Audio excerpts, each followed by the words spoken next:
Good YouTube? We are back again, and today I'm going to be talking about my top 5 designer releases from 2018. In the number 5 position, I've put Acqua di Gio Absolute. Personally, I think this is probably one of the most underrated fragrances of the year.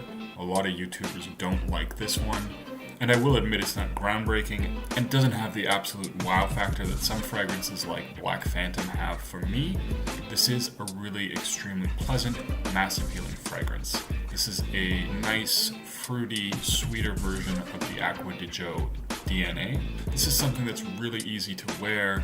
It's certainly more fun. It has a much more fun vibe than the Profumo.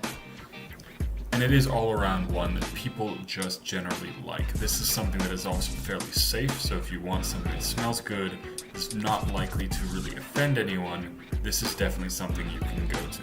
This one doesn't have the best performance in the world. I get about 6 hours. It does have fairly nice projection for the first 2 or 3 hours, and you do get nice sillage and a scent bubble after that.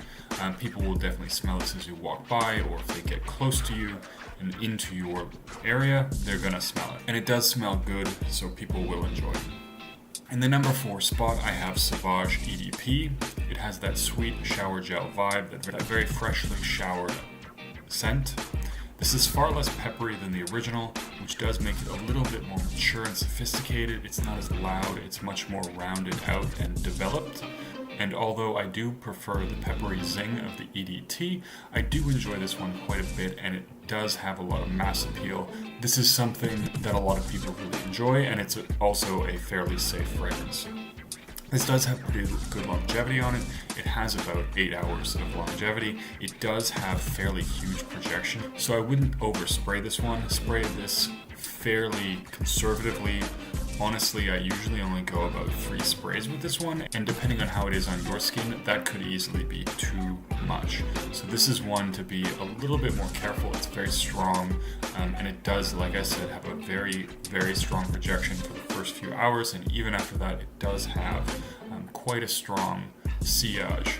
And the number 3 spot is Ombre Leather by Tom Ford. This is a really beautiful leather fragrance. It's a lot more mass appealing and easy to wear than a lot of leather fragrances. Some of them come off far too harsh and rugged. This one has a slightly spicy appeal with the cardamom, and it does have a very wearable leather. This is a really, really high quality fragrance coming from Tom Ford, especially considering this is not part of his private blend.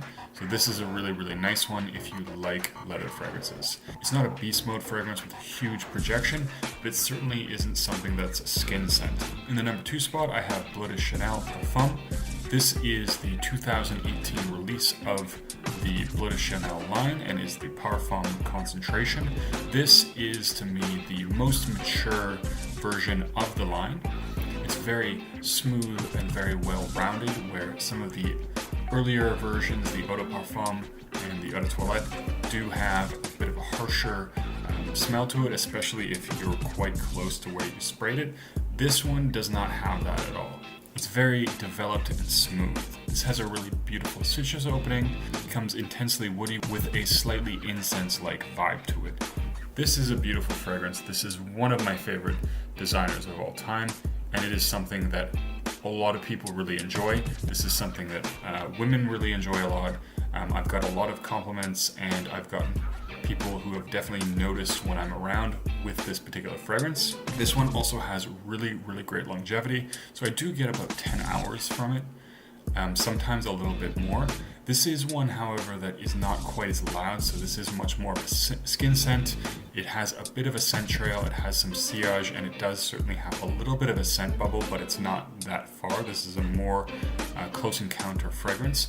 So if you do like this one, but you want more projection out of it, the Eau de Parfum is definitely a better choice.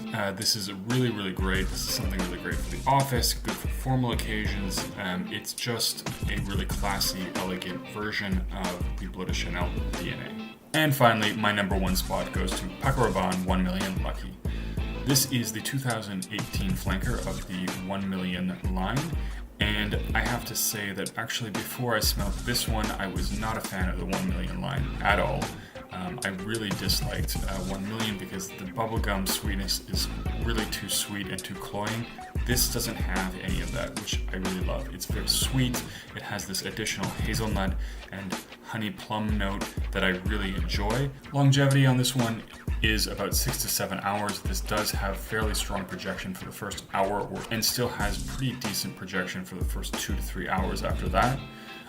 It does sit a little bit closer to the skin after that, but it's not a skin scent by any means. People can certainly still smell you if they're in the vicinity, but it's not going to fill up a room. It's not a total beast mode fragrance.